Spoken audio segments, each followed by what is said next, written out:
Hey there, guys. Welcome to the channel. So The Five on Fox News is probably some of the last decent bit of content that's coming out of Fox. Fox Business is still fantastic. There's some amazing shows on there, but Fox News, not so much lately. Basically, anything with Greg Gutfeld is still the only thing they've got that's close to a winner. Anyway, they did not disappoint. Jessica Tarlov, who has one of the most impressive cases of undiagnosed Trump derangement syndrome still on TV, got absolutely crushed by Judge Janine. And I'm going to show that to you in a moment, guys. But first, thanks so much to everyone that's been subscribing. Really appreciate the support. If you haven't already, guys, like, comment, subscribe. Most importantly, share the channel. Really does help us to grow. So just to set the tone a little bit, you know, what they were talking about was probably the most divisive thing a liberal can talk about right now. And that's what's going on in Israel.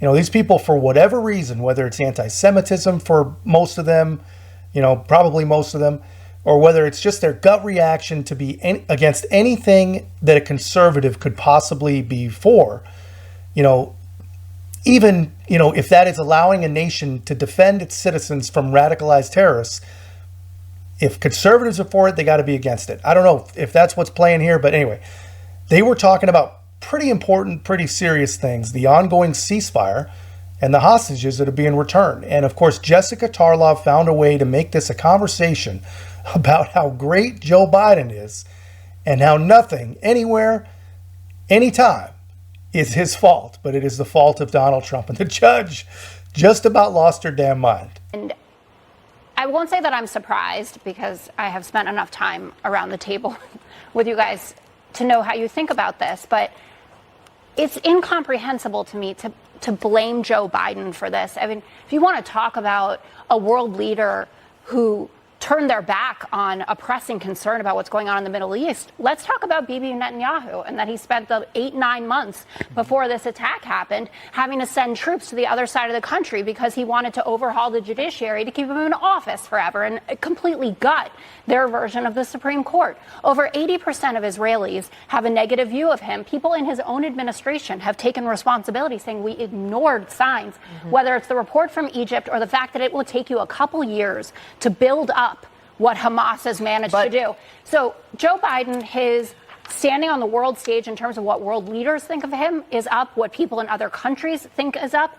And I think it's dereliction of duty, this narrative that's going on in the media and certainly in the liberal media, where they just want to crap on him. Because if you look at like the Morning Consult poll, the first poll taken since the ceasefire came out, first major poll, Biden's up 4 points and is now up 1 over Trump. There was a YouGov poll out last week that had Biden up over Trump. The New York Times Santa poll, which we gave its due, and we talked about the fact that Biden was down and he was losing the swing states in the crosstabs, and the New York Times didn't even cover this part of it. The crosstabs revealed that if Trump is convicted of anything, and he has 91 counts that he's facing, he loses by 10 points, and he loses every single swing state. What's that got to do with what would you do to negotiate to get the hostages I answered, out? no, okay, but we're not talking about Donald Trump. 2 points in the real in the average. I didn't, but my point is that it is more fun. That's not the topic. You always say that's not the topic. Because you go off topic. Let's not talk about who goes off topic here. The crosstabs. Really? But it is relevant, because you start out by saying this guy is a moron and we're in a hot war here and a cold war here and the border's open and whatever. So I'm talking about what's going on in the ground.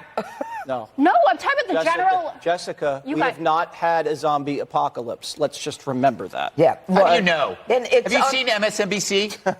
And you know what? It's unfortunate. The way this president cares about soldiers is enabling more attacks on our soldiers. What are you talking about?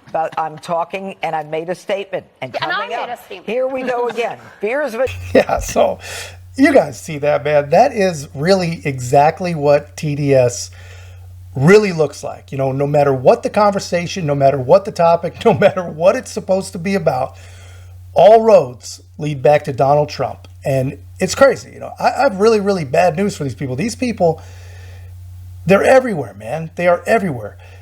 You know, they vote like they know what the hell they're talking about, and they will never, ever admit that they're wrong. They actually don't know to admit they're wrong. They don't even know that they're wrong. They will never, ever acknowledge that it's even possible that they don't know what the hell they're talking about. That's really scary stuff, man. But People have absolutely allowed one man to drive them completely and totally crazy. And guys, I really, really, really hope that Donald Trump wins in 2024 for so many reasons, and mostly legitimate reasons. But right there at the top of the list, selfishly, man, I just want to enjoy watching the most epic liberal meltdowns we're probably ever going to see. But anyway, guys, that's just my take. Let me know your take in the comments. If you haven't already, like, comment, subscribe. Most importantly, share the channel.